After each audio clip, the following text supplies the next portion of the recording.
तर हे प्रत्येक कप्याला एक एक कुटे अशा प्रकारे टाकतो. हे सकाळचे 10 वाजण्याची वेळ आहे. तर हा शेळ्यांचा असा कप्पा, तर तिकडच्या शेळ्यांचा हे कप्पा. तिकडे कोंबडे बसले अंड्याला. हे कॅरेट झालं. आता हे इथे एवढी कॅरेट भरून ठेवलेले आहेत. ओके,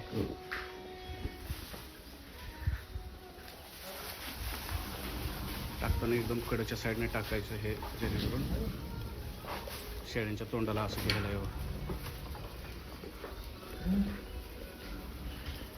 जर भांडण वगैरे कळतं शेळ्या. हे सकाळी टाकायची कुट्टी, दुपारच्या वेळेस गवत टाकतो आम्ही, आणि संध्याकाळच्या वेळेस शिवरे चारा, तो खास चारा.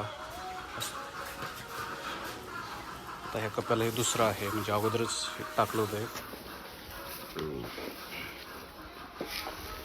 सफिशियंट राहत आहे एवढाच चारा त्यांना.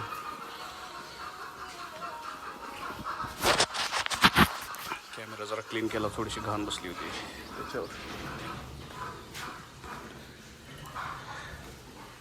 आणि एकदम लास्टला आहे ते बोकड. प्रत्येक कप्याला 2-2 टाकायचे ना. लय दाबून भरल्यामुळे ही झाली.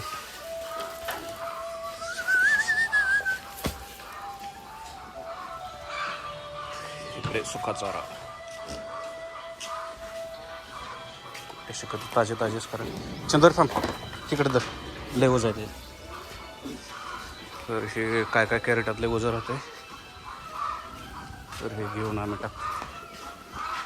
इकडे टाकायचं, इकडे आणखी एक.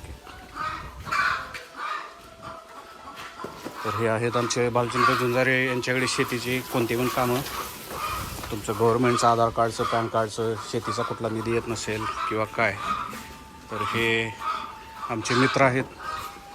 तुमच्या कुठल्या केसेस वगैरे जरी असतील तरी त्या पण त्यांच्याकडे द्या. त्यांच्या खूप ओळखी आहेत, थोडेसे पॉलिटिक्स पण आहेत.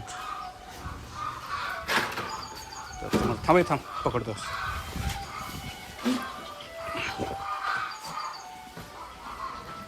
हे परत इकडच्या कप्प्याला घेऊन चाललोय. तिकडच्या टाकू तेवढं 2-2 टाकायचे रे, सगळं भरलं पाहिजे. ते कोंबडीने अंडी घातले त्यामुळे कोंबड्या ओरडायले.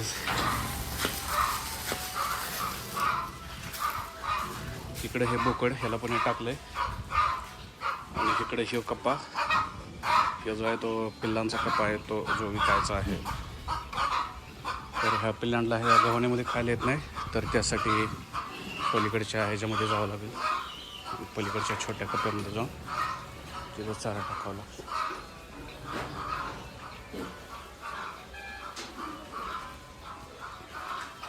हे कधी शेवटच्याला ना, ह्याला थोडंच.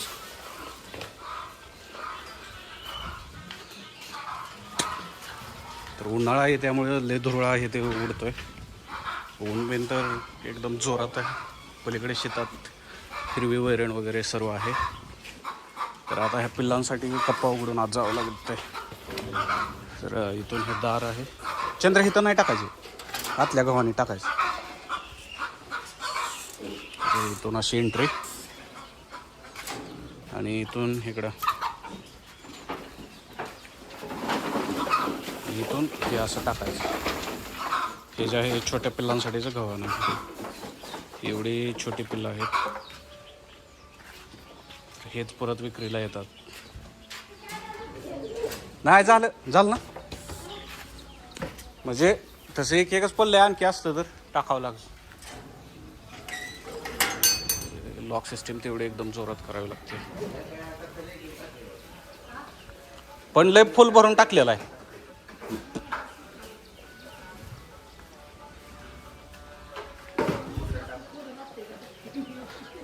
म्हशीला ती राहते ना. हा, तो इकडच्या शेळ्यांना एक, तिकडच्या लेक टाक. थांब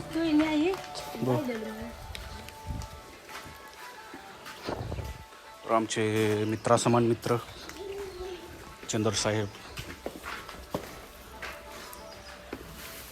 यांचा खूप वोट आहे. हे डबल टाकलेलं आहे कारण मग अशी जी मी कॅरेट भरली होती ती खूपच फुल होती. टाकू काय? तर आता हे एक राहिले, हे एक टाकायचं.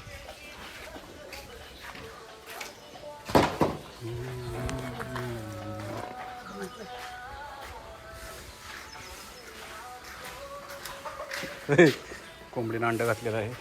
हे चंद्रसाठी गिफ्ट. एकदम देशीवाला अंड. या अंड्यामध्ये जी क्वालिटी राहते ती कशामध्ये राहू शकेल. ॲक्च्युली मला हा फोटो काढता येईना, नाहीतर हाच थंबनेल म्हणून ठेवला असता. तर आजचा हा प्रॉपर व्हिडिओ आला एकदम. ह्याच्यामध्ये काय मी दिसलो नाही. ओके. तर शेतकरी मित्र, कसं वाटलं तुम्हाला शेळीपालन, शेड वगैरे, शेळ्या वगैरे याच्याबद्दल कमेंट करून सांगा. आणि लास्टला थोडंसं मी रेडिओचं हे दाखवतो की आमच्याकडे सध्या सोलापूर केंद्र आणि उस्मानाबाद केंद्र लागतं. तर हे आहे उस्मानाबाद केंद्र, विविध भारती चॅनल. आणि गाणी बघा.